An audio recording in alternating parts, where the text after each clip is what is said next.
Good morning. I'm Anna Marie, and it's time again for Focus. In the time of COVID, things are completely different, and scams are different, and some are really outpacing the others. First of all, welcome. Thank you for coming back. Thank you for having me. We're talking to Robyn Householder from the Better Business Bureau about the scams that are going on right now. And I guess let's start off with the number one scam that the Better Business Bureau has been dealing with and everybody's been dealing with during this time. Well, unfortunately for all of us, the number one scam is puppy scams. We've seen a significant uptick in activity. What better time to bring a new pet home when we're all working from home and have more time on our hands to train? And unfortunately, that's an opportunity for scammers to latch onto. So how does the scam work? So believe it or not, almost 80% of the ads that you see online when you're researching buying a puppy are fake. So that's the first problem. That's a big number. And so what's happening is you're seeing a really sweet picture of a dog, probably getting a price that you thought was too good to be true. And once you click buy, that's when the trouble starts. Yeah. And so chances are that puppy doesn't exist. It's been a picture that's been used over and over again. Chances are the breeder doesn't exist. And so you're going to be paying for something that, quite frankly, will never come to fruition. You might even come to a point where they keep promising to ship, but they ask for more money to accommodate shipping and freight charges or issues at the airport. Oh. So they're really preying on your heartstring for this adorable puppy. That you're already in love with. That you're already in love with. And so, there's a couple things we want people to remember. First and foremost, if possible, adopt before you shop. If you have made the decision to shop, do your homework. Research local breeders that you can go to and touch the animal, meet the animal, make the decision, is this a puppy that's really going to fit in your home? If you've done your research and you just are set on that dog from online, call the breeder. Find out if you can meet them halfway. Find out about references. Verify the way that they process payment. If they're asking for a money order or a gift card to take the payment, that's a big red flag to stay away from it. Because remember, when you use a money order, you use a gift card, you wire money, consider it a donation. You're not going to get it back. I think a lot of people have gotten used to shopping online, so this is just a natural extension. Well, if there's anything, and I know you've heard me say this before, what scammers are is opportunists, and all of us are home more right now. All of us are on our computers more right now. Yeah. And so they're taking advantage of that. They know shopping online is easier. They know they're going to capture your attention more frequently now than ever before, and so that's what they're going to target. So what do people do if they feel like they've been taken advantage of? Well, a couple of things. Scam? First off, if you have used your credit card, and we're hoping that you have, notify your bank right away because they can help resecure those funds for you and potentially get those back. The other thing we want you to do is report it at bbb.org/scam tracker. That database is used not just by BBB to do investigations, but they're also that data is also being used by the Federal Trade Commission, by your local Attorney General's office, so that they can start tracking and seeing where these activities are. And unfortunately, once the money's gone, chances are you're not going to get it back, but hopefully you can help someone else from falling prey to the same scam. So that would be maybe a number one tip is to go to... Yes, go to Scam Tracker and see if other things have been reported on this particular breeder, this particular website. Yeah. The other thing you can do is put the website name in a Google search and type scam after it. And that's going to bring up right away any other comments and investigations that have been done on this particular website. But the bottom line is shop local. This pet is going to be a part of your life for 12 to 15, 16 years. Try to go and meet the pet before you buy it. That's the most important thing. And that'll eliminate a lot of the scams. It's going to eliminate 90% of it, is if you're shopping local and if you do local investigation about those breeders, number one. And we also still would prefer that you adopt, of course, if you can, from a local shelter. Unfortunately, so many animals have been displaced through this crisis. And so there's just so many out there that, please try to visit one of the rescue facilities if you can. Displaced because people have lost income and can't afford them? They've lost income, they've been ill, and they can't take care of the dogs. Keep in mind, we still are recovering from those awful tornadoes in March, and so folks have lost their homes. There's a lot of reason why those animals are being displaced. And so there's a glut, quite frankly, right now of animals really in every shelter across the country. Oh, wow. That's good for us to know if we're thinking about getting a puppy or getting a pet. Yeah. Okay, so what other scams are going on? If you're just joining us, I'm Anna Marie, and this is Focus, and we're talking to Robyn Householder from the Better Business Bureau about the scams that are going on right now. anything right now related to COVID has just peaked in terms of being taken advantage of. We've seen scams related to SBA loans. We've seen scams related to purchasing masks, purchasing gloves. We've seen scams related to even electronic equipment because there's a significant shortage. Everybody's working from home right now. Everybody needs a laptop. Kids are going back to school. Right. They need laptops. They need smart devices, and there's a significant shortage. So just like any other opportunity, the scammer is going to find things that are unique, that are at a peak, and they're going to just seize the moment. Yeah.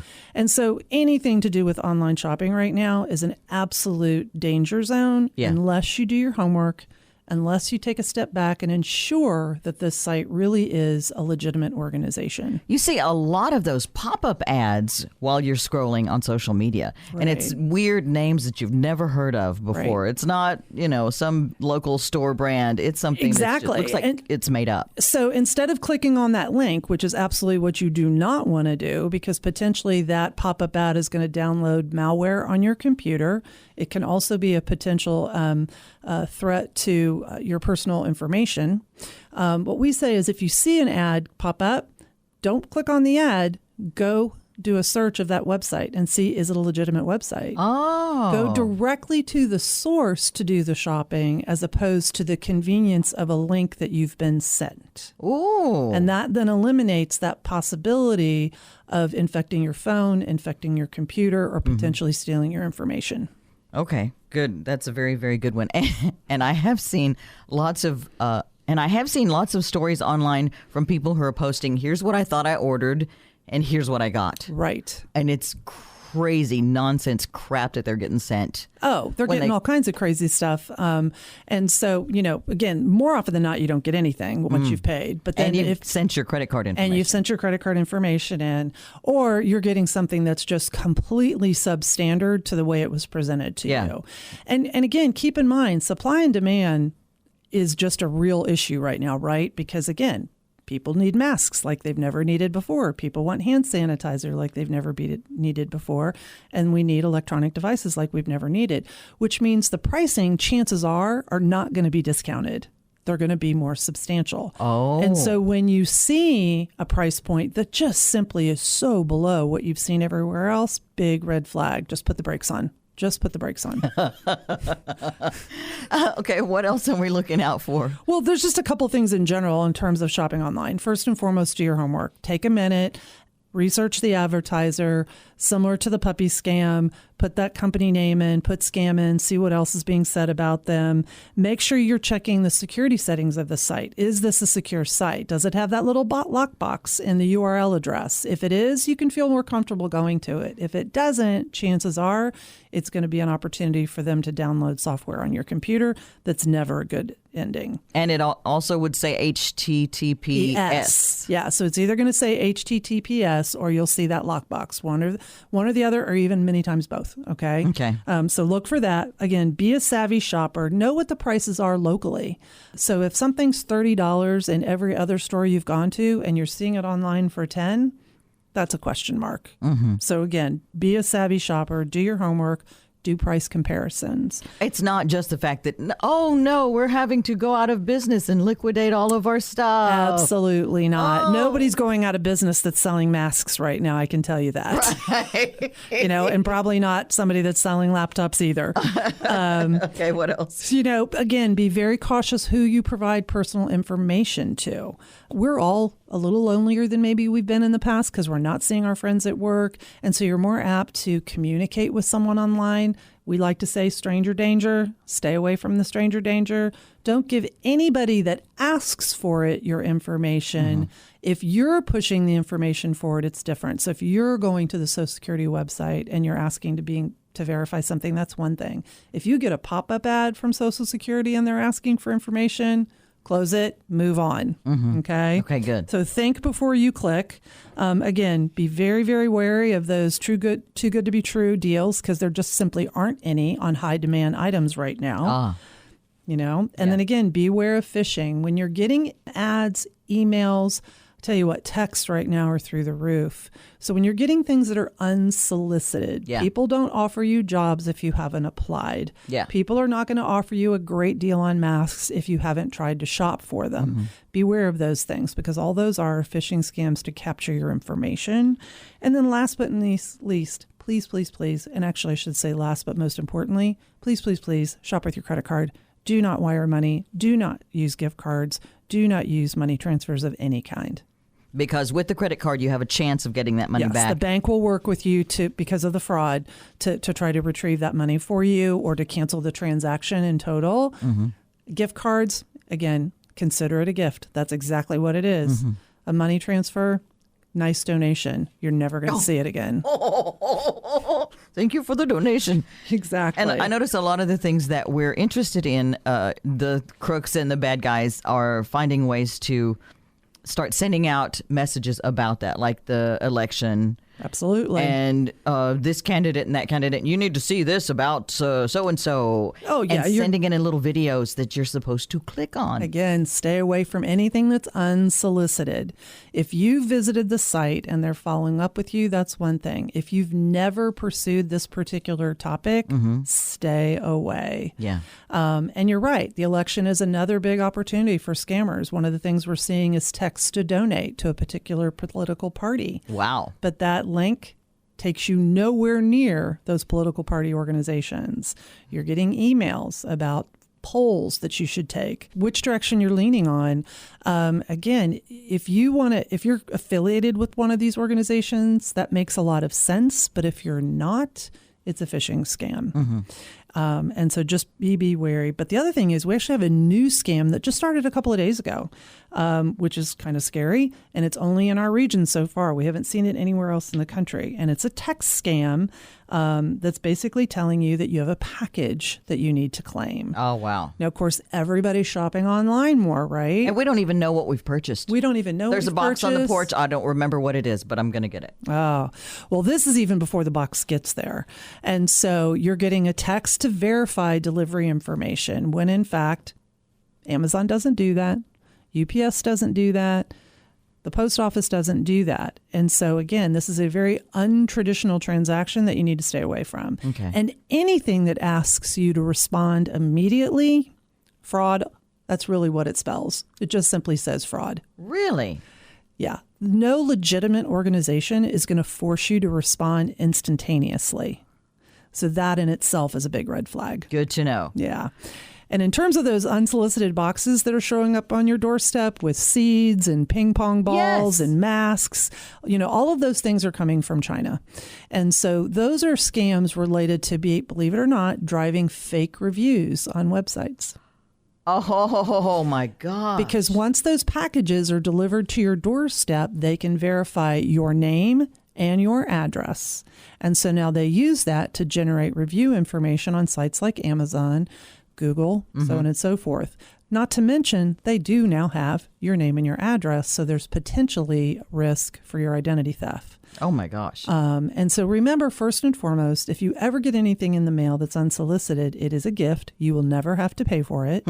But the other thing is there is some danger in packages that have something in it like seeds, because we don't know if these are going to be problematic in terms of the vegetation, getting masks in the mail that you don't know, in fact, if they're safe or not. And so this is a pretty serious situation. Actually, Homeland Security has gotten involved.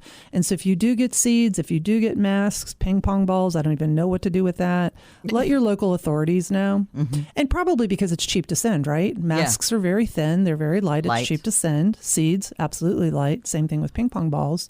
And what most people don't realize is the way postal costs work. It's actually cheaper to send a package from China to the U.S. than it is to your neighbor in the town next over. Oh, wow. Yeah. So it's very, very inexpensive for them to run this scam. So local authorities, if we get that, meaning whom? You can let Consumer Affairs know at the Attorney General's office. You can certainly call Better Business Bureau and we will get the information to the right place. Okay. In some situations, we want to get this to the Federal Trade Commission. Really just depends on which item it is. If it's seeds, we want to let the Tennessee Department of Agriculture know. But again, you can always call us and we can get you the right place. Okay. If you're just joining us, we're talking with Robyn Householder with the Better Business Bureau about about the scams that are going on right now, things you need to look out for. And one of them, we just covered those boxes that people had been posting all over social media about that they got seeds and some mysterious seeds in the mail. So that's what you do with that. You don't plant them. You just contact the Better Business Bureau. Contact the Better Business Bureau, and we'll get those taken care of. Okay, what about voting? I hear we can vote over the phone now. Oh, my goodness gracious. No, ma'am, we cannot. No, ma'am, we cannot. Again, gotta love the scammers for their creativity and their boldness. So there's really three things that we're seeing related to voting right now. The first one we talked a little bit about previously, and that is donations for the particular candidate.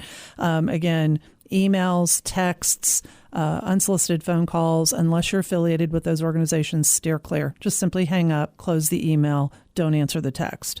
But the other big one is voting by phone. Clearly, there's a lot of debate right now about the process of voting this year due to COVID. And so scammers see that as an opportunity to take what is already confusing and make it worse. And so they're reaching out to you and letting you know that you can vote by phone. They're going to call you and they're going to ask you to enter some information in. And all that's going to do is take significant risk of your identity. Yeah. Stay away from it. Or if it's on your cell phone, again, potentially identity theft and or malware.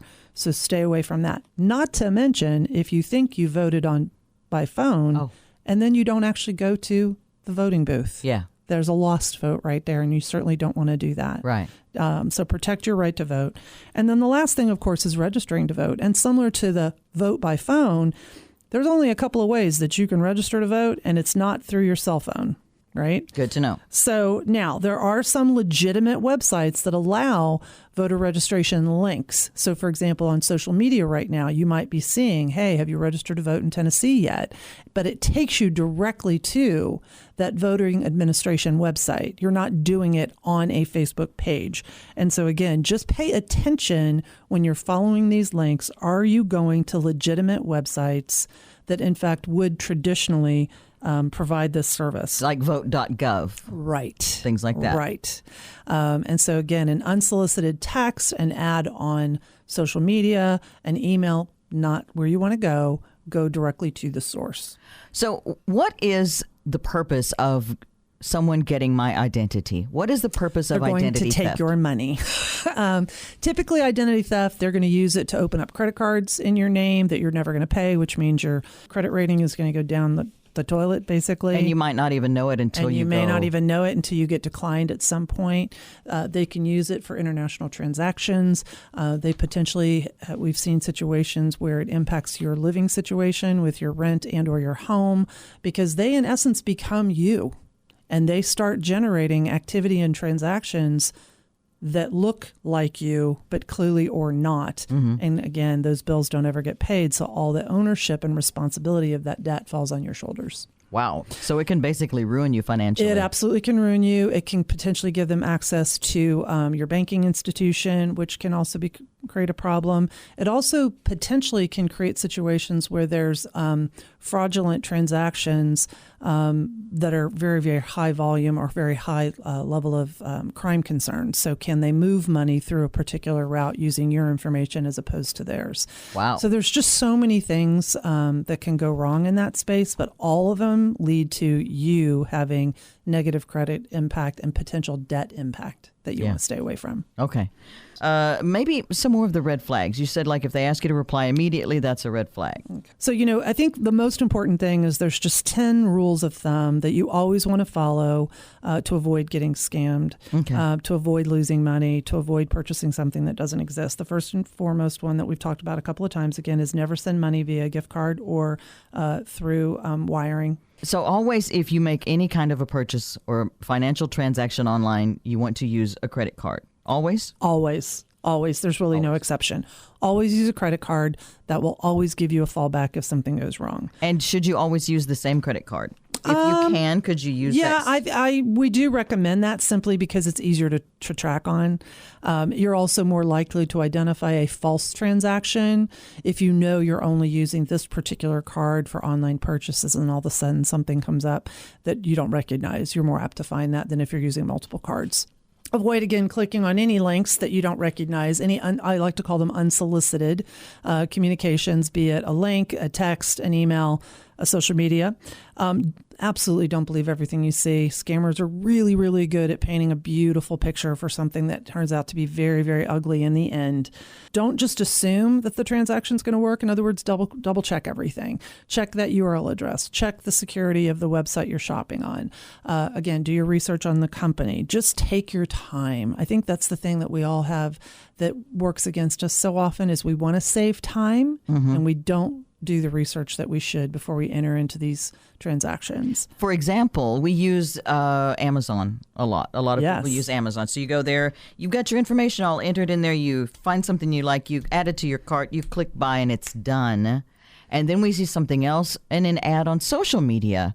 We want to go click it. Quick, fast. We like Click instant PayPal, gratification. click something, and it's done. You know, we love instant gratification. I Sure. love the fact that I can place an order in the morning and it's on my doorstep by dinner time. Right. But it's with a trusted retailer that I know. And that, again, I go to them. They don't come to me, meaning I go to their website.